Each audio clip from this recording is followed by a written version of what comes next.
നമസ്കാരം. Gmail storage തീർന്നു പോകുന്നത് ബുദ്ധിമുട്ടുണ്ടാക്കുന്ന ഒരു കാര്യമാണ്. പ്രധാനപ്പെട്ട ഇമെയിലുകൾ ഇൻബോക്സിൽ ലഭിക്കാതെ വരുമ്പോഴോ ജിമെയിൽ സേവനം മന്ദഗതിയിൽ ആകുമ്പോഴോ ആയിരിക്കും പലരും ഇതൊരു പ്രശ്നമായി കാണുന്നത്. ഗൂഗിൾ അക്കൗണ്ടിന്റെ ബാക്കി ഭാഗങ്ങളുമായി ജിമെയിൽ അതിന്റെ സ്റ്റോറേജ് പങ്കിടുന്നതിനാൽ അറ്റാച്ച്മെന്റുകൾ മുതൽ അപ്ലോഡ് ചെയ്ത ഫയലുകൾ വരെ എല്ലാ സ്ഥലപരിമിതിക്ക് കാരണമാകുന്നുണ്ട്. സ്റ്റോറേജ് നിറഞ്ഞിരിക്കുന്നു എന്ന നിർദ്ദേശം ലഭിക്കുമ്പോഴാണ് നിങ്ങൾക്കത് മനസ്സിലാവുക.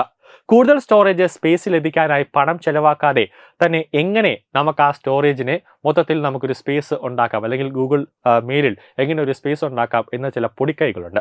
അതായത് സ്റ്റോറേജ് ലഭിക്കാൻ സഹായിക്കുന്ന ലളിതവും പ്രായോഗികമായ ആ മാർഗങ്ങൾ എന്തൊക്കെയാണെന്ന് നോക്കാം. ഇൻബോക്സ് നിറഞ്ഞിട്ടില്ലെങ്കിൽ പോലും വലിയ അറ്റാച്ച്മെന്റുകളും അപ്ലോഡ് ചെയ്ത വീഡിയോകളും സ്റ്റോറേജിന്റെ ഭൂരിഭാഗവും ഉപയോഗിക്കുന്നുണ്ടാകും. ഇമെയിലുകൾ, ഡ്രാഫ്റ്റുകൾ, അറ്റാച്ച്മെന്റുകൾ ഗൂഗിൾ ഡ്രൈവിലും ഗൂഗിൾ ഫോട്ടോസിലും സൂക്ഷിച്ചിരിക്കുന്ന ഇവയെല്ലാം ജിമെയിൽ സ്പേസ് ഇല്ലാതാക്കുന്നതിന് ഒരു പ്രധാന കാരണമാണ്. ഇമെയിലുകൾ ഡിലീറ്റ് ചെയ്യുമ്പോൾ അവ ട്രാഷ് ഫോൾഡറിലേക്ക് മാറുകയും 30 ദിവസം വരെ അവിടെ തന്നെ ഉണ്ടാവുകയും ചെയ്യും. 30 ദിവസത്തിന് ശേഷം അത് തനിയെ ക്ലിയർ ആകുമെങ്കിലും അതുവരെ അവ ആകെയുള്ള സ്റ്റോറേജിന്റെ ഭാഗമായി കണക്കാക്കും. സ്പാം ഫോൾഡറുകൾക്കും ഇതേ സാഹചര്യം ബാധകമാണ്.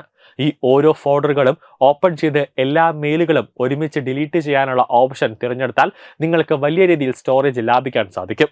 സ്റ്റോറേജിന്റെ ഭൂരിഭാഗവും അപഹരിക്കുന്നത് അറ്റാച്ച്മെന്റുകളാണ്. ജിമെയിലിന്റെ സ്റ്റോറേജ് കവർന്നെടുക്കുന്ന വലിയ അറ്റാച്ച്മെന്റുകളുള്ള ബൾക്കി സന്ദേശങ്ങൾ കണ്ടെത്താൻ സഹായിക്കുന്ന സെർച്ച് ഓപ്ഷനുകൾ ജിമെയിൽ നൽകുന്നുണ്ട്. അതുവഴി 10 മെഗാബൈറ്റിൽ കൂടുതലുള്ള അറ്റാച്ച്മെന്റുകളുടെ ഇമെയിലുകൾ കാണാൻ സാധിക്കും. അവ ഒരുമിച്ച് ഡിലീറ്റ് ചെയ്യാനോ മറ്റെവിടെയെങ്കിലും ഡൗൺലോഡ് ചെയ്ത് സൂക്ഷിക്കാനോ കഴിയും.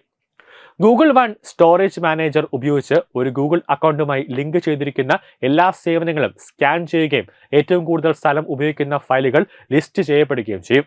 അതോടൊപ്പം തന്നെ വലിയ ഇമെയിലുകൾ, അതോടൊപ്പം തന്നെ ഒഴിവാക്കിയ മെയിലുകൾ, ഡ്രൈവിലെ വലിയ ഫയലുകൾ, ബാക്കപ്പ് ചെയ്ത ഫോട്ടോകൾ അല്ലെങ്കിൽ വീഡിയോകൾ, അങ്ങനെ സ്റ്റോറേജ് ഉപയോഗിക്കാതെ ഇത് പല ഭാഗങ്ങളായി വേർതിരിക്കുന്നു. ജിമെയിലിന് പുറത്തുള്ള ഫയലുകളാണ് സ്ഥലം ഇല്ലാതാക്കുന്നതെങ്കിൽ ഒരൊറ്റ ഇന്റർഫേസിലൂടെ വലിയ സൈസുള്ളവ കണ്ടെത്താനും സുരക്ഷിതമായി മാറ്റാനും കഴിയും. പഴയ അറ്റാച്ച്മെന്റുകൾ ഒഴിവാക്കുന്നതും പതിവായി ട്രാഷ് ശൂന്യമാക്കുന്നതും വലിയ അറ്റാച്ച്മെന്റുകൾ ഒഴിവാക്കുന്നതും സ്റ്റോറേജ് സ്പേസ് ലാഭിക്കാൻ സഹായിക്കുന്നുണ്ട്. ഉയർന്ന റെസല്യൂഷനിലുള്ള ഫോട്ടോകളും വീഡിയോകളും നേരിട്ട് ഇമെയിലിൽ അറ്റാച്ച് ചെയ്യുന്നതിന് പകരം ഡ്രൈവിൽ നിന്നോ മറ്റ് സ്റ്റോറേജ് പ്ലാറ്റ്ഫോമുകളിൽ നിന്നോ ലിങ്കുകൾ പങ്കിടാവുന്നതാണ്. ഫയലിലേക്കുള്ള ആക്സസ് നഷ്ടപ്പെടാതെ തന്നെ യഥാർത്ഥ അറ്റാച്ച്മെന്റുകൾ ഇല്ലാതാക്കാൻ ഇത് മെയിൽ അയക്കുന്നവരെ സഹായിക്കും. കൂടാതെ ജിമെയിലിൽ കൂടുതൽ സ്റ്റോറേജുകൾ ആവശ്യമാണ്. അങ്ങനെ വേണ്ടി വരുന്നവരും ഉണ്ടാക്കും. അതായത് ഡിസൈനർമാർ, എഡിറ്റർമാർ, ഫോട്ടോഗ്രാഫർമാർ, വിദ്യാർത്ഥികൾ തുടങ്ങി കൂടുതൽ ഫയൽ എക്സ്ചേഞ്ച് കൈകാര്യം ചെയ്യുന്ന ഉപഭോക്താക്കൾക്ക് സൗജന്യ സ്റ്റോറേജ് മതിയാകണമെന്നില്ല. അത്തരം സാഹചര്യങ്ങളിൽ പണമടച്ചുള്ള ഗൂഗിൾ വൺ പ്ലാനിലേക്ക് അപ്ഗ്രേഡ് ചെയ്യേണ്ടി വരും. അങ്ങനെയുള്ളപ്പോൾ 2 ഗൂഗിൾ അക്കൗണ്ട് ഉപയോഗിക്കുന്നത് ഒരു ഓപ്ഷനാണ്. ന്യൂസ് ഡെസ്ക് തത്വമൈ TV.